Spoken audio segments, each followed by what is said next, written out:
نورین ایک بہت دیندار لڑکی تھی، مگر ایک میسج نے اس کی پوری لائف چینج کر دی۔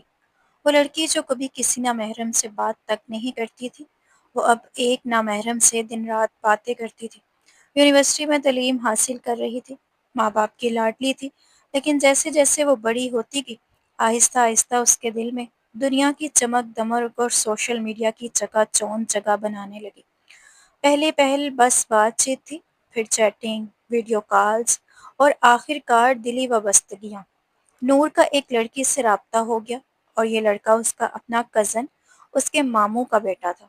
عید کے دن صرف عید وش کے میسج نے اس کے دل میں محبت کی امنگیں جگا دی۔ وہ سمجھتی تھی کہ اب یہی محبت ہے، لیکن حقیقت میں وہ اللہ سے دور ہو رہی تھی۔ نمازیں چھوٹ گئیں، پردہ کمزور پڑ گیا، اور دل بے سکون رہنے لگا۔ ایک دن وہ اپنی ماں کے ساتھ بیٹھی تھی، چائے پی رہی تھی۔ امی ایک رشتہ دار کی بیٹی کا ذکر کرنے لگی۔ پتہ ہے تمہیں، تمہاری پھپھو کی بیٹی ندا کتنی اچھی تھی، پر ایک غلطی کی اس نے، ایک لڑکے سے دل لگا بیٹھی۔ رشتہ آیا تو انکار کر دیا کہ اس لڑکے سے شادی کرے گی، مگر بعد میں وہ لڑکا ہی مکر گیا، اور اب کوئی رشتہ نہیں آتا۔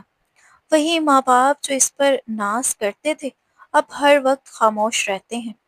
نورین کو ایسے لگا جیسے اس کے دل پر کسی نے پتھر رکھ دیا ہو۔ امی کو اس کی کسی بھی حرکت کا علم نہیں تھا، لیکن ان کی باتیں تیر کی طرح دل میں لگ رہی تھیں۔ امی کچن میں کام کرنے چلی گئی، مگر نورین کمرے میں بے چین دل کے ساتھ بیٹھی رہی تھی اور سوچتی رہی اسے کیا کرنا چاہیے۔ راستے سے پلٹنا بہت مشکل تھا۔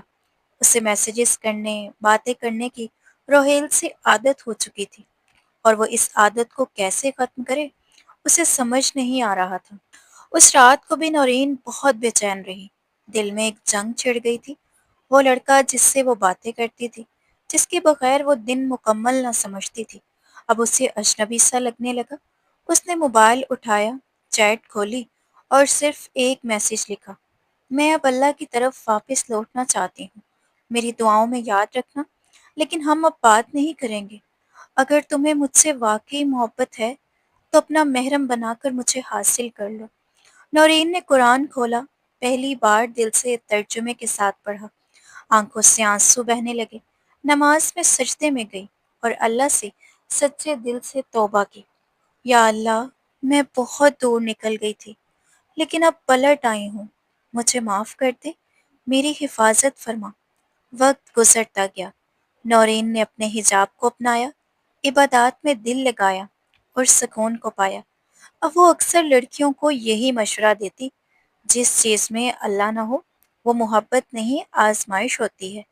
پھر ایک دن اس کی امی نے خوشی خوشی بتایا: بیٹا، تمہاری خالہ کے بیٹے روہیل کا رشتہ آیا ہے۔ نورین یہ خبر سن کر بہت خوش ہوئی، کیونکہ اس نے اللہ کے لیے اپنی خواہش کو ختم کر دیا، لیکن اللہ نے پھر اس کی خواہش کے مطابق اس کو نوازا۔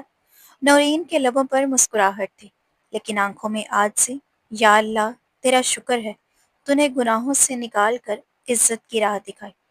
اسلام عورت کو عزت دیتا ہے، لیکن جب ہم اللہ کے بتائے ہوئے راستے سے ہٹ جاتے ہیں تو وہی محبتیں جو خوشی لگتی ہیں ہمیں گمراہی کی طرف لے جاتی ہیں۔ جو توبہ کرے، اللہ اس کے سب گناہ معاف کر دیتا ہے اور عزت عطا فرماتا ہے۔